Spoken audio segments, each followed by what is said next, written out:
तुम्ही पहिल्यांदा खासदार म्हणून 19ला निवडून गेले, तर कशी तयारी होती आणि कसं तुम्ही एक संसदपटू म्हणून स्वतःला एस्टॅब्लिश केलं?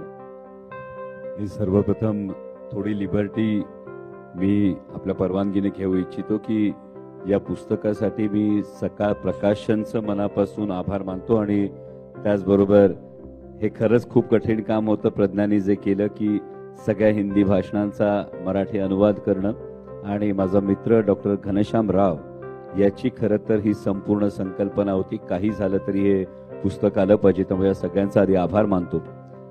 आणि या सगळ्या भाषणांमध्ये ओपन सिक्रेट मी हे अनेकदा सांगितलंय, एक फार मोठं क्रेडिट या लोकसभेतल्या आमच्या नेत्या सुप्रियाताई सुळे यांचं आहे. कारण मी जेव्हा पहिल्यांदा 2019ला संसदेत पाऊल ठेवत होतो त्यावेळी अक्षरशः लहान भावंडाला आपण शाळा दाखवतो ना, त्या पद्धतीनं ताईंनी मला सगळं संसदेचा प्रिमाइस दाखवला होता.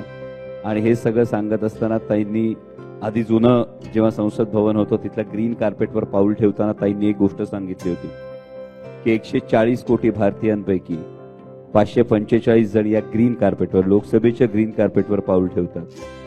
हे पाऊल ठेवण्याचं जे काही भाग्य आहे हे तुझ्या शिरूर लोकसभा मतदारसंघातल्या मायबाप मतदारांच्या आशीर्वादाने आलंय.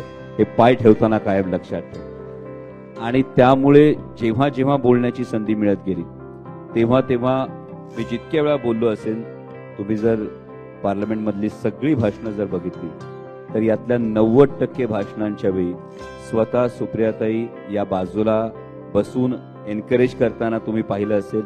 आणि कधीही म्हणजे हे मी राष्ट्रवादी काँग्रेस पक्ष, शरदचंद्र पवार पक्षाचं हे मी कायम, हा अभिमान आहे मला या गोष्टीचा की तुला अमुक हेच बोललं पाहिजे आणि तू हे बोलता कामा नये असं कुठलंही बंधन नसल्यामुळे मला ताईने एकच सांगितलं होतं की तुझ्या पहिल्या भाषणानंतर ही खात्री आहे, you are not un unguided missile, त्यामुळे जस्ट गो ऑन.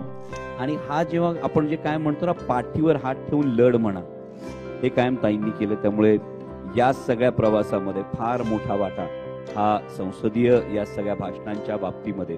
मी अजून स्वतःला संसदपटू नाही म्हणत, कारण जेव्हा मी संसदेत अनेकांना ऐकतो हे ऐकताना पाहिल्यानंतर खूपदा असं वाटतं की अरे आपल्याला असं बोलता आलं पाहिजे, आपल्याला अजून तसं नाही जमत आहे असं मला स्वतःला कायम वाटतं. कारण I always believe there is always room for improvement. पण यात खूप मोठा वाटा आहे.